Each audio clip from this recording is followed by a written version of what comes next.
Dave, let's talk about credit cards. A lot of people think they're managing their credit cards just fine because they pay off their balance in full every month, but you disagree that that's uniformly a great thing to do. Tell me why. Well, I think it's a good thing to do to pay off your credit card balance in full and avoid the 18%, et cetera. The problem with credit cards is they anesthetize the pain when you go to buy. Because you're not actually parting with cash out of your pocket, you don't register any kind of pain in your mind. We're much more likely to overspend with a credit card than if we're using cash. So what happens is, at the end of the month, yes, people pay it off in full. They're not putting themselves in a financial jeopardy of paying a high rate, but they've spent so much on their credit card, they squeezed out their savings. And this is not a minor problem. I can tell you see this happen regularly, where people are overspending on credit cards, but again, they're able to pay it off, but not also save. So while they're patting themselves on the head for keeping current on their credit card and earning all those great points, they've actually used up all their savings room. Absolutely, and you see this frequently, and it's interesting, when you read a lot of the financial writers, they don't talk about that, and it's because, frankly, they haven't sat across the kitchen table from a lot of Canadians and seen just how much they're using their credit card during the course of a month.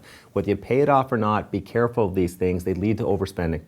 Dave, let's talk briefly about the people who aren't paying their balances off in full. They're paying interest rates at 18 to 19%. What's your take on how sensible that is? It's not sensible. I mean, really, it's crazy. And remember, that's an after-tax interest rate they're paying. You've got to hammer away at the credit cards. No investor in the world can outperform that kind of level. Now, the problem is a lot of people who pay them off run them right back up again.